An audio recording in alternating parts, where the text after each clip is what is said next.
Hello, this is Dr. Dev. Welcome to today's presentation. I hope you'll enjoy. Before we proceed, please just go to the subscribe button, you click, and you can as well go to the comment section and say just a hi. I will appreciate. Now today, I want us to talk about a topic that is known as liver cirrhosis. And we are going to look at it in a chronological manner, starting from the introduction, etiology, risk factors, pathophysiology, clinical presentation, investigations, management, and finally, complications. Now, what is liver cirrhosis? You find that liver cirrhosis, it is a chronic liver disease that leads to destruction of liver cells. That results to fibrosis and the final replacement of the fibrous tissue with scar tissue. And this scar tissue leads to impairment of normal liver function. How about the etiology? We have a classification of causative agents of liver disease. We have a liver disease that results from, number one, alcoholism, excessive or chronic alcohol intake, biliary cirrhosis, that is obstruction of the biliary tract, cardiac failure, that is right-sided heart failure. Then the last classification is post-necrotic cirrhosis, that is as a result of various hepatitis viruses infections. Now, what are the risk factors? The risk factors basically come from the etiology.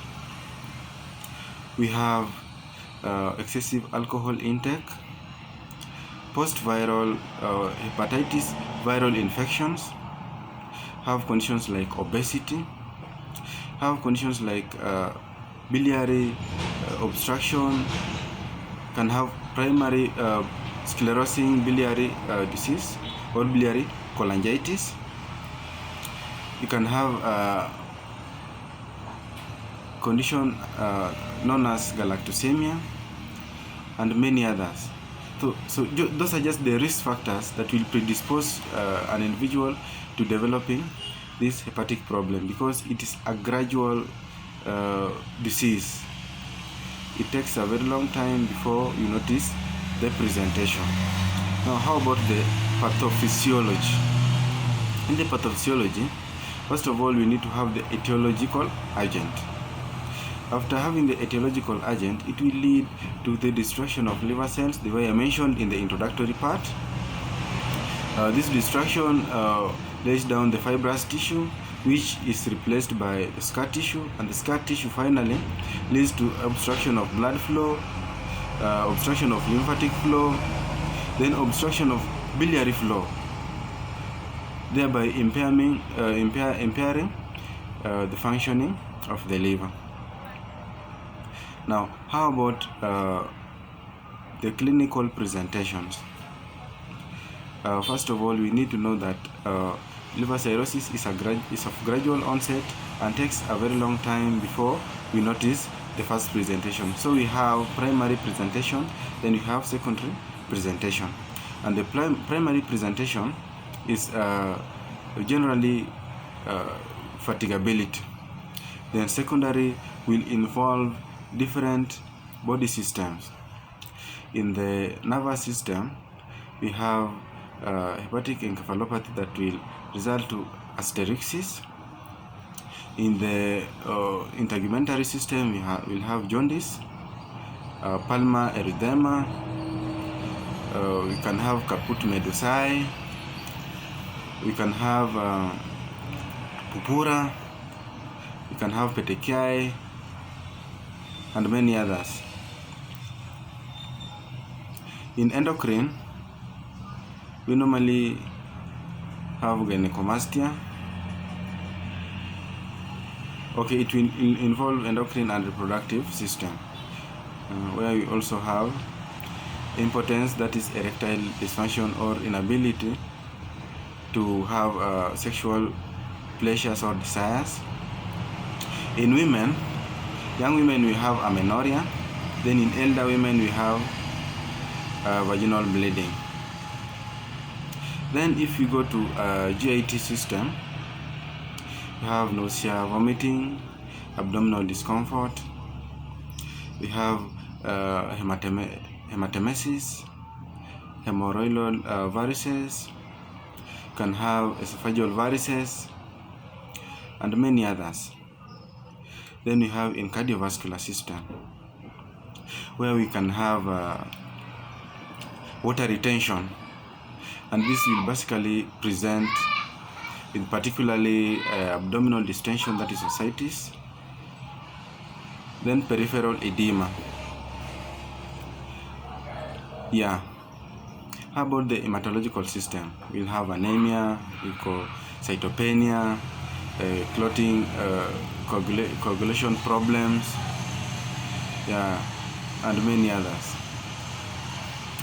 So I've tried to mention some of the systems that will be involved once you have liver cirrhosis. Now, how do we go about the management of liver cirrhosis? Or before we proceed to the management, I want us to look at some of the investigations that we can do in order to help us diagnose that a patient has liver cirrhosis. We have investigations, both laboratory and radiological investigations. In laboratory investigations, you can do blood tests like liver function test. You can have tests like full hemogram. You can have tests like activated partial plasma thromboplastin test time. Then you can have some other tests like coagulation profile. Can have UECs, that is kidney function tests, yeah, and many others. Then we have radiological tests. In radiological tests, we do liver ultrasonography. Can even do abdominal CT scan or MRI to help us detect or diagnose liver cirrhosis. Then how about the management? We'll find that in managing liver cirrhosis, we normally have conservative management and definitive management, whereby the conservative management is commonly used because the way I mentioned, it's a chronic process that leads to irreversible destruction of the liver cells. So in conservative, you will reverse the etiological or the predisposing factors. Like alcoholism, you treat hepatitis viruses. Then we also have nutritional supplementation. We have rest. We can have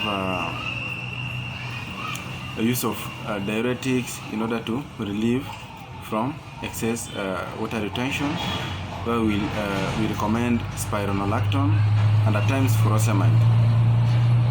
Yeah, you can give analgesics for pain. You can as well relieve the abdominal or ascites by using pleural tap.